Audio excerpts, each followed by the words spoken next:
Hello, hello, hello, hello, and welcome. I'm so excited that you're here for part 2 of this workshop this week. It's going to be a great session. I have a lot planned to share with you, and we're going to cover a lot of ground today. So if you're watching this as a recording, which a lot of you do, hundreds of you do, you can skip through the, first 30, 60, 90 seconds as people are coming in to the session, and no worries. Glad you're here. If you're live, glad you're here live. If you are here live, put in the comments where you are. Love to see where you're from. Love to see who's returning for repeat sessions. So don't hesitate to put that in the comments, whether you're on Facebook or LinkedIn, it'll all flow through. If you're on YouTube, love to have you on YouTube. Just can't comment over there. But anytime you leave comments, know that I'll see all the comments after the show, and I'll be happy to answer any questions that you put in the comments. So as we're working along, put your questions in the comments, and just if there's something that you want to know more about, I'm here to answer that for you. I'm Sam Silverstein. I am the author of 10 books on accountability, organizational culture, and personal development. And I've been working with leaders around the world, helping coach them and their teams to not only build a more effective and higher performance life, but to build a more effective and higher performance organization.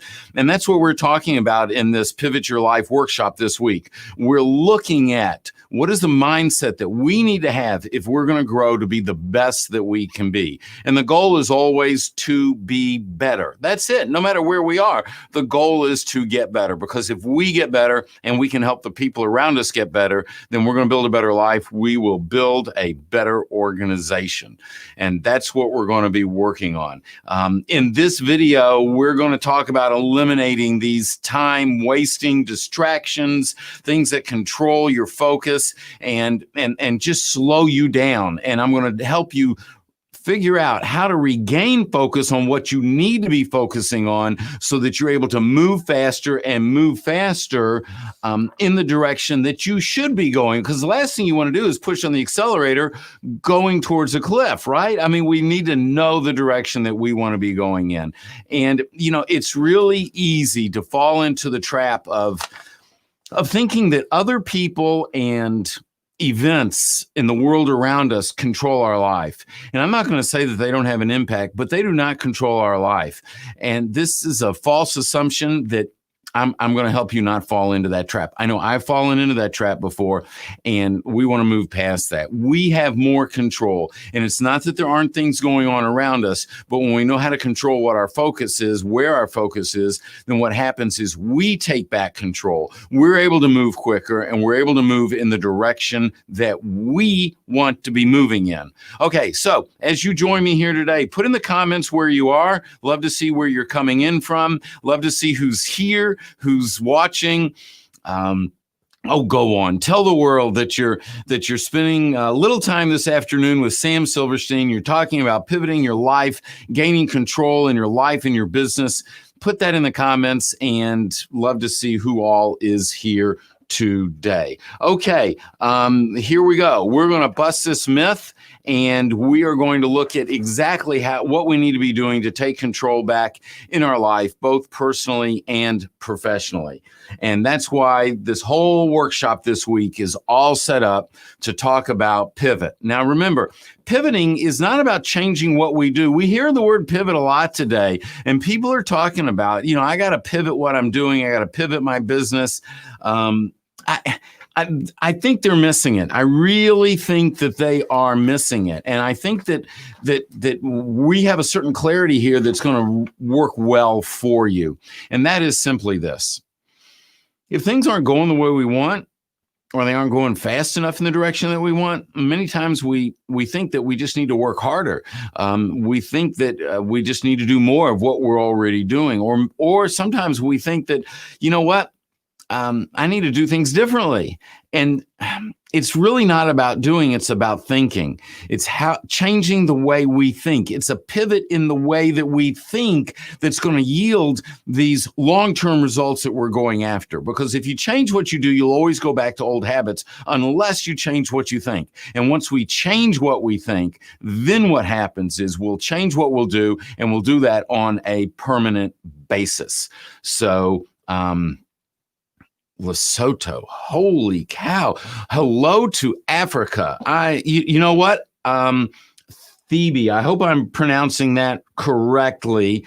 And just want you to know, wow, coming in from YouTube. So I guess you can post your comments over there. Let me tell you, I have been went up a very, very rocky road to get into your country, and had a beverage at supposedly the highest bar on the continent of Africa, probably in your backyard. So I have been there, and it was truly a pleasure. So welcome. Glad to have you here.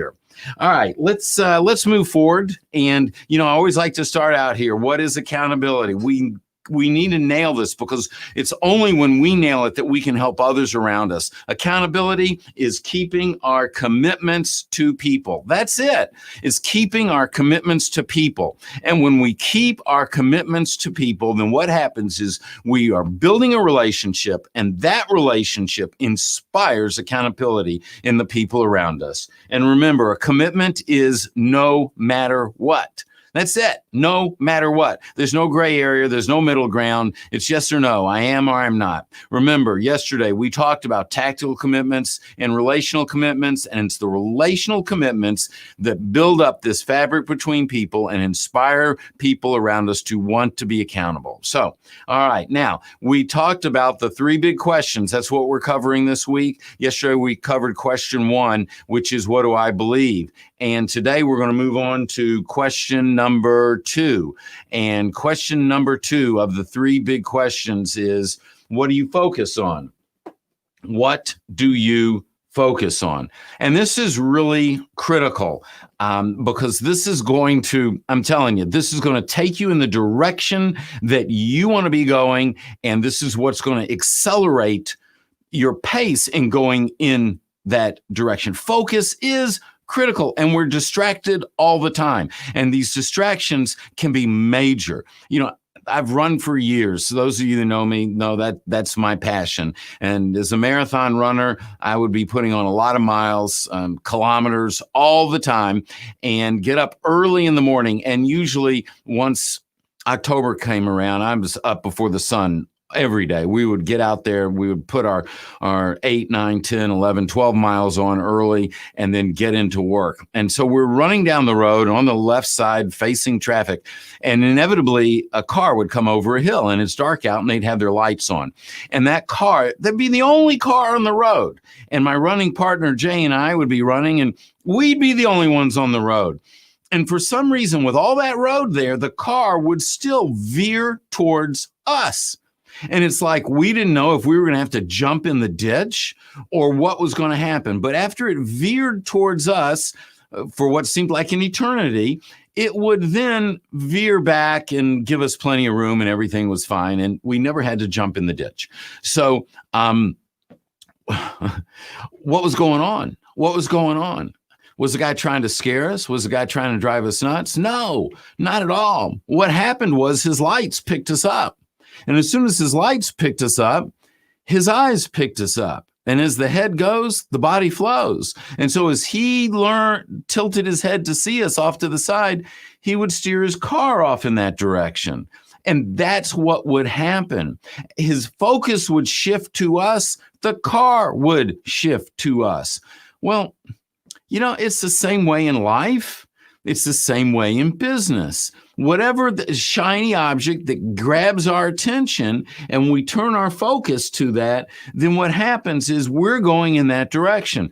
If you lead a team, as soon as your attention is drawn over here, the entire team's attention is drawn over there. And now your focus has become their focus. And if the focus is on the wrong thing, then In that case, the entire team is moving in that direction. Now, that can be a work team. That could be your home team, your family. That could be the community. And so your focus is critical, not just for you, not just for me, but for all the people around us that we interact with. I once had the opportunity to sit down with a CEO of a business that I was case studying, and their results were off the charts. They were absolutely amazing. And he told me over the interview, he says, I don't look at the competitors' numbers. I don't look at market research. I don't really care what my competition is doing.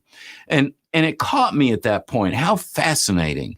He doesn't really care what his competition is doing. Now, the reason is because that's not his focus. His focus is on what matters most to him. So let's go to the board and let's talk about focus, and let's talk about how focus comes into our life, how focus comes into our business.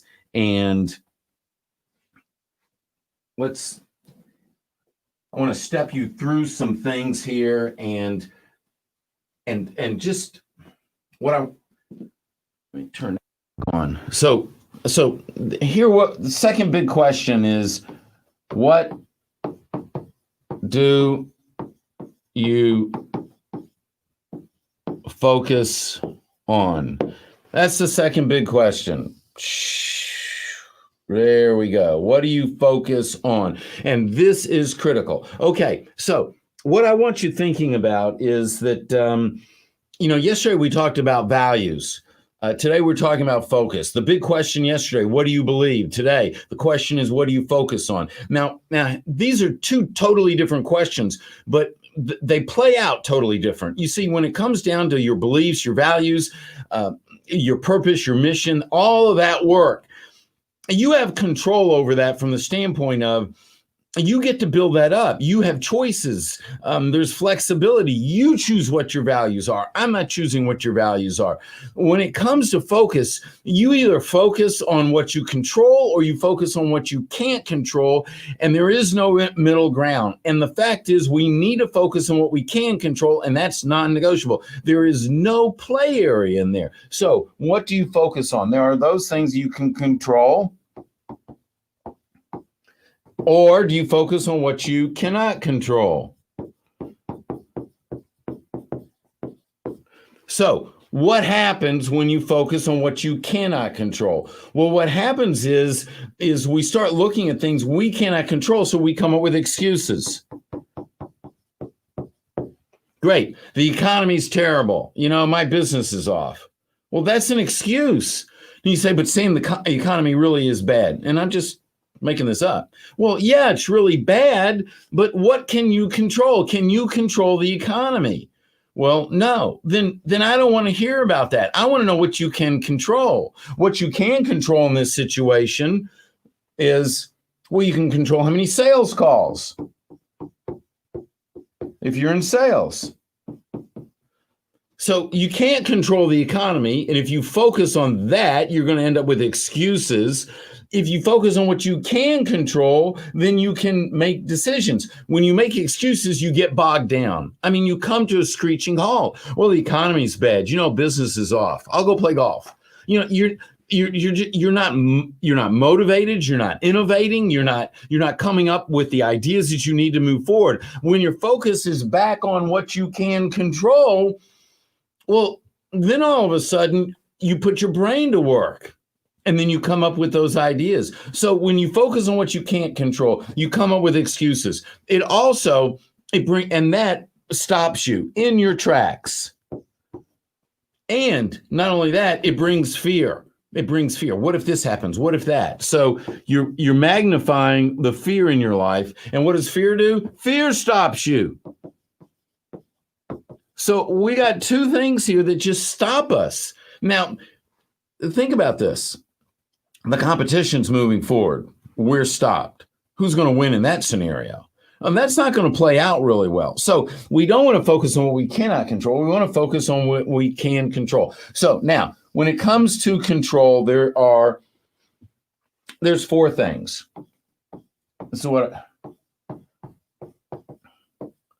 There are those things that you can control. And our job is to take the time and think about what those are. Because when we come up with a list of things that we can control, then what happens is we don't stop. We make decisions and we move forward. So with control, there are 4 areas we need to know about. 1, what can you control? 2, things you can't control. Remember, so we just have to stay away. You can't control the weather. If you're a farmer, you cannot control the weather. What can you control? Well, you can control the number of hours you work a day. You can control how early you plow your fields. You can control the type of seed you put down. You can control the type of fertilizer you put down. There are a lot of things that are in your control. There are certain things that are out of your control. But the fact that they're out of your control means if you spend as much as 1 minute worrying about it, it just stops you. Okay, so what's in your, can you control what you can't control? 3, there are things that we try to control. Now, the reason that this is bad is because we're spending time trying to control something that we really can't control. It's a waste of time. So an example, we try to control people with money. I see this all the time in business where I'm going to call them leaders, but you know how I feel about this. They're probably not really accountable leaders, but they try to control people through money, pay them a little bit more, get them to do this. So they're trying to manipulate or control those people. And that really doesn't work. And then number 4, there are things that are out of control. And when something is out of control, well, you know, what would be out of control? Well, sometimes in a business, your inventory is out of control. You have way too much inventory. I had a conversation with my publisher today, and with all this going on in the pandemic, book sales aren't exactly what they used to be. Inventory is too high in their warehouse. They need to clear out books. Inventory is out of control. I don't know, maybe the bedroom of a 13-year-old boy. It's out of control. These things are out of control. What do? Well, you get them back in control. You get them back in control. And so just because it's out of control doesn't mean it has to be out of control. So when you look at things and you see what you can control, what you can't control, what you try to control, and you eliminate this, and what's out of control, you get it back in control, then what happens is you're focusing on those things that are going to make a positive difference in your life and in your business, because you're making decisions, you're looking at options, and you're taking action only on those things that you can control. Now, when it comes to control, there's something else that really is important, and that's our attitude. Now, our attitude determines so much, because if our attitude is off, we're off.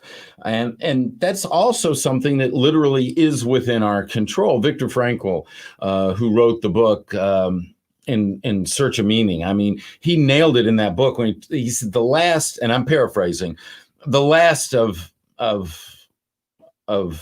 our choices in life is what we choose to believe, what we choose to think about, our attitude. And so we do have control over that. And this is critical. It's like you're driving down the street and somebody cuts you off. What do? Well, do you get angry? Do you get mad? What emotion is coming out? Because in that moment, you're losing control. When that happens, you're losing control of your attitude. And once you lose control of your attitude, it changes everything about you. It changes the way you think. It changes how you interact with people. It changes the decisions you make. And so when it comes to this, when it comes to attitude, what I want you thinking about is choice points. And choice points deal with the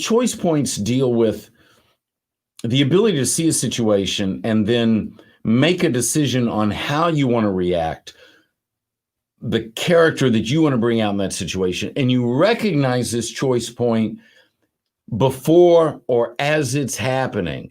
They say hindsight's 20/20. I wish I didn't get ticked off and yell at that driver when he went by. I wish I didn't make any gestures that I shouldn't have been making. That's all 20/20. The key is, can we see it on the front end? Can we see it going in? Because that's when we want to see what that choice point is. Okay, so attitudes and choice points. this is really important. And the question is, when you define your character, when you look at those characteristics that define who you are, that I look at that define myself, what are they? What are they? What do you want them to be? Patience, loving kindness, caring for people. So in that example of, in that moment when that person cuts you off in the car, how are you reacting? And that's a choice point. And we have a choice of how to react. You see, in that situation, we don't know what's going on with the driver of that car. Are they trying to get to the hospital because someone in the car is sick, or they're trying to get to a loved one who has an emergency situation? We don't know the story. And so why prejudge? Why react? I want to live with patience. Now, does that mean that I'm always patient? Well, my wife would tell you otherwise, but she'll also tell you that's something that I work on and that I'm trying to be better at. And Renee knows that I'm trying to be better at, and she helps me. That's why she's an accountability partner. She wants to help me be my best because I've asked her to help me be my best. And that's an important part of that relationship. So what are the choice points that you see on a daily basis? The goal is to be able to notice these choice points as they're happening in real time and not see them afterwards. Now, the reality is when we start down this journey, when we're looking to pivot our life, pivot our business, we'll start noticing choice points probably after we've reacted.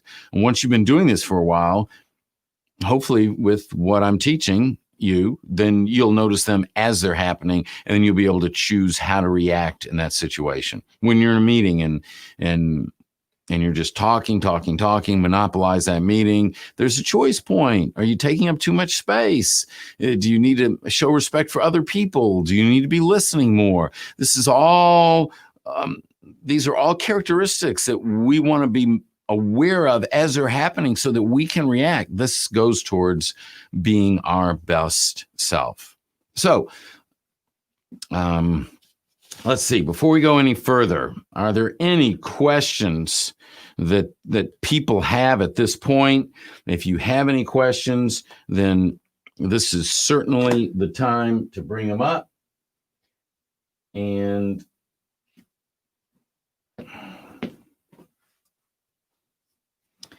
let's see here. One of the questions that came in: if I cannot control people, what happens when I do have to work with someone who wants to do things differently than me? Yes.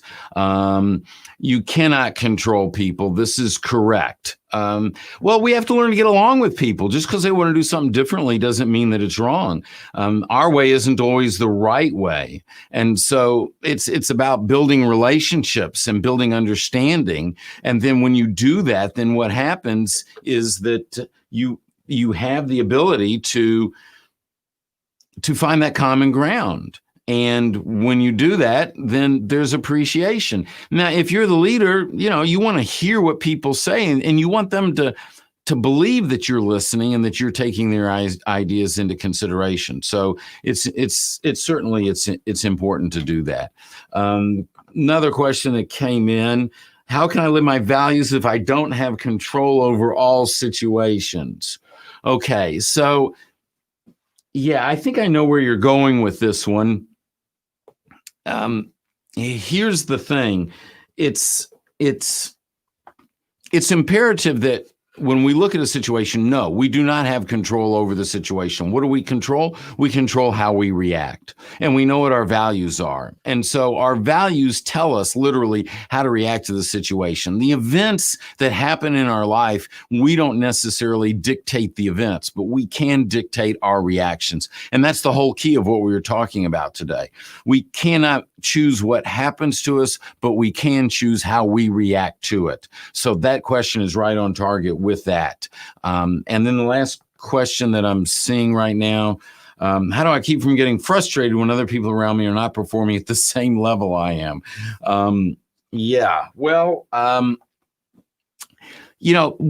Everyone has their different strengths. And I think as a leader, it's incumbent upon us to look for the strengths of the people around us and then celebrate those strengths. And where they need help improving, help them improve. Now, there are many times that the people that we are working with on teams, they don't report to us. And so we're stuck with working with whoever it is that we're assigned to work with many times. And I think in that situation, just remember that you get to control what your attitude is. You get to control how you react.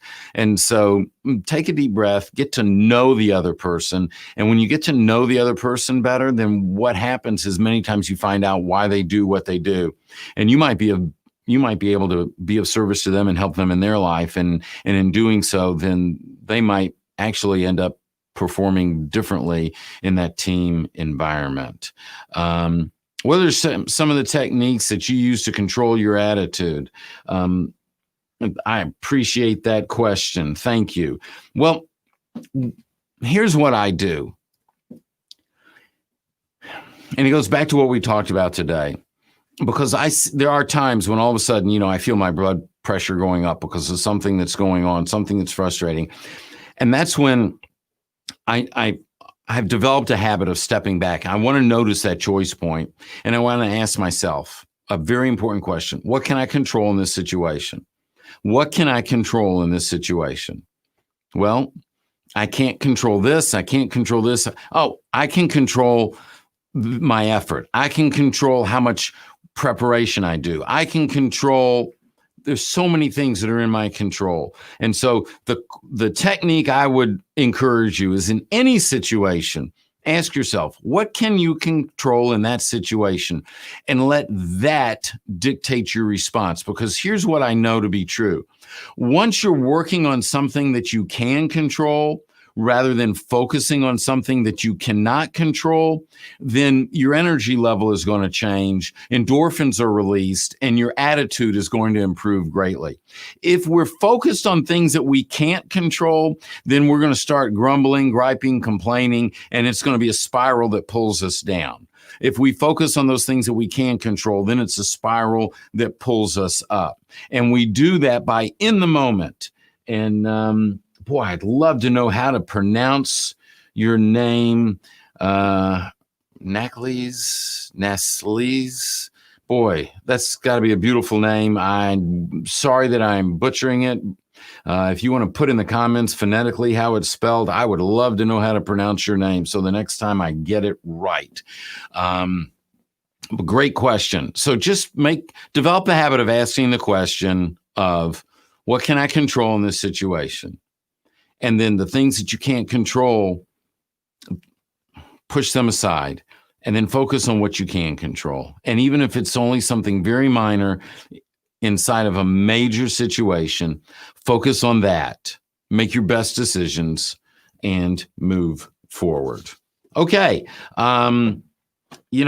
In the comments, here's what I'd love for you to do, especially, whether you're live or, is a good chance that you're seeing this in a recording, because we have so many people that can't see it when we're live. They see it in the recording. Here's what I want you to think about. What would your life look like a year from now if you took what we talked about today, which is focusing on what you can control versus what you can't control, and using that to maintain the right attitude? What would your life look like a year from now if you implemented that?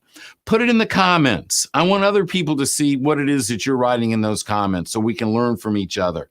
And then I also want you to think about joining me on Friday, because on Friday we're going to at 3:00 Eastern time that we are going to we're going to have another live session. We're going to answer our big question number 3. So Friday is going to be really important, and we're going to talk about being a force of nature through your commitments, how to take your commitments and put and use them to create a powerful force that is going to propel you forward. So what I would like to encourage, and there we go, Naklisi. Lol, laugh, L. Yeah. I don't think the LOL on the end is part of the name. Okay. Naklisi. Thank you. Naklis. Very nice. I like that. I appreciate that. Look, here's what it comes down to. Big question number 2. What do you focus on? What do you focus on? There's things that you can control, things that you cannot control, things that we try to control, and things that are out of control. And when we get the things that are out of control back into control, and when we focus on what we can control, then what happens is we stop making excuses. We eliminate fear in our life. We're looking at those things that we can control. We're making decisions, and that propels us forward. That's a positive place to be. Always ask yourself in any situation, what is it that I can control? And when you come up with the answer to that, then work hard and create ideas around that area, and you're going to see an amazing result. I want you to know I appreciate all of you being here today. We're building up towards Sunday, because on Sunday we are going to open registration on the Pivot course. And this is really important because registration is only going to be open for 5 days. And this is the only time this year that we're going to be offering the Pivot course. And I want you with me in there. And you want to make sure that you get the information when it opens up. If you haven't already, if you're not on the list, go to mypivotlife.com, put your name and email down, and you will get notified the second that registration opens up on Pivot. It's going to be a powerful course. I would love to see you there. I'd love to have you with me. But in the meantime, stay well, take care. I'll see you Friday, 3:00 Eastern, and we're going to go into big question number 3. Thank you for joining me. I really appreciate it.